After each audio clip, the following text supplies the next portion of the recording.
Okay. Okay, so, ready?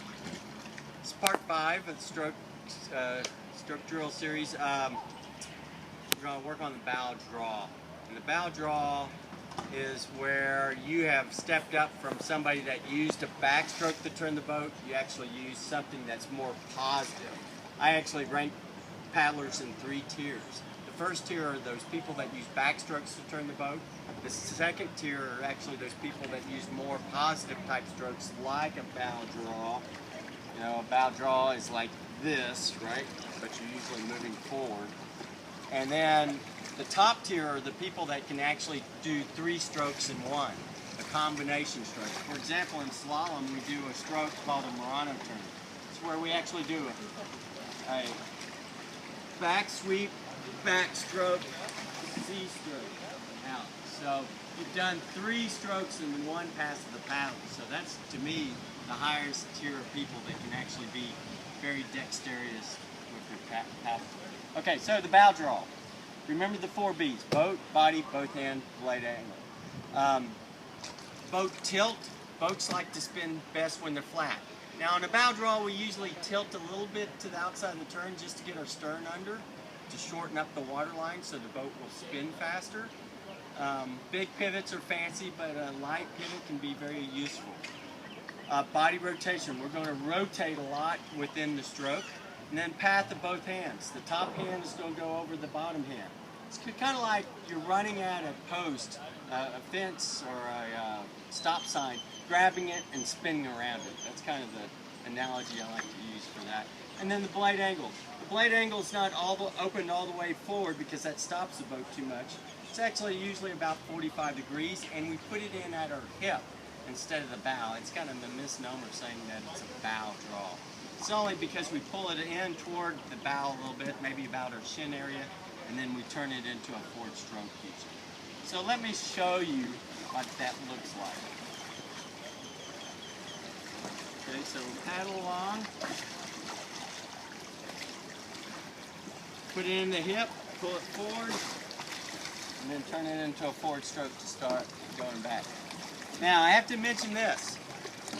Haven't you ever paddled along and you did the bow draw on the left side and the boat went to the right because the bow was facing on to the right side of the bow wave like this? You're going along, see how the boat's turning right?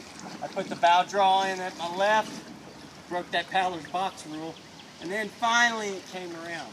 The reason why it finally comes around is the speed of the boat goes down, the size of the bow wave goes down. So eventually the bow draw is strong enough to pull it over the bow wave. But if you're going too fast, it can be very hard on your shoulder. For example, we want to do the first half of the sweep, and hopefully you watched the other videos. That's called the bow sweep. And what we want to actually do on this bow sweep is we want to actually push our shoulders to the direction we're about to do the bow draw on. So we do the bow sweep on this side. We're already pushing that way. Then we put the paddle in here. Bring it to the shins and turn it into a forward stroke.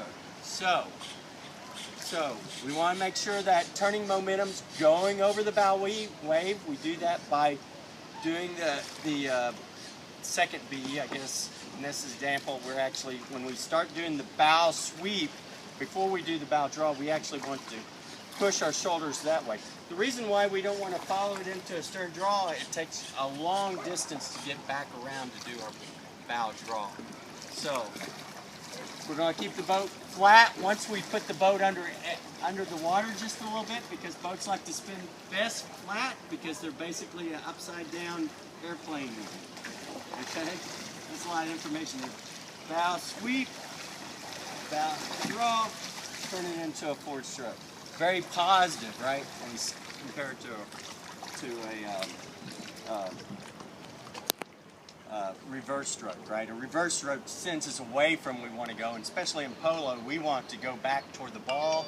In river running, you usually want to go that way. You're doing a bow draw to get that way, where a reverse stroke pushes you away from the direction you want to go.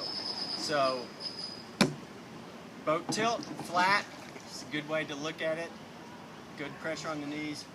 Body, want to push our shoulders away from the bow sweep, and then already have them set up, rotate it to the bow draw, so we keep in that paddler spot. The top hand stays fairly high throughout the whole bow draw and into the forward stroke. And then the blade, where's the blade facing? It's open 45 degrees when you're putting the bow draw in at your hip and going forward. Now I'm going to give you one last drill. It's a combination drill. It's a compound stroke. It's putting 2 strokes in one. We're going to do a bow draw, change it in the sweep. And this is a bread and butter drill. This is the best drill that anybody can do.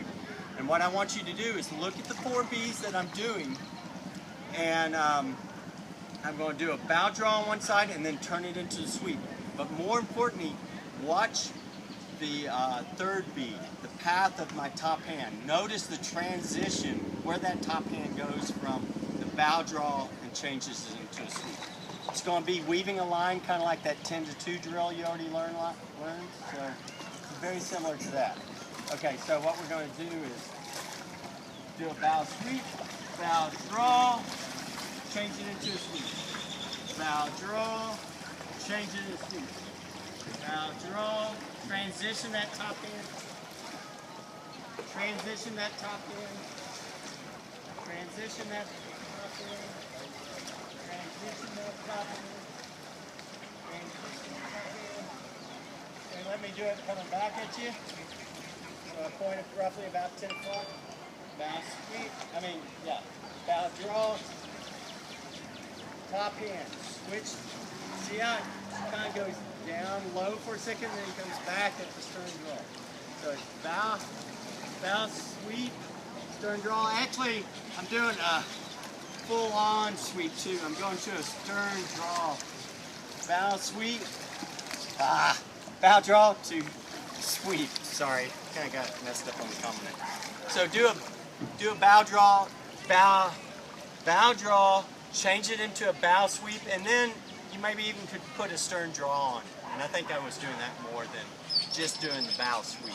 You could make a drill where you just do bow sweep, bow draw, turn it into a bow sweep, bow draw, bow sweep, or you can do it full on where you do bow draw, bow sweep to a stern draw, bow draw,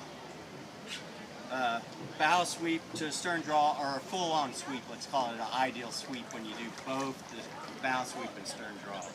Sorry, I got a little messed up on that, but anyway, I hope if you watch the other videos, you're going to start understanding what I'm saying.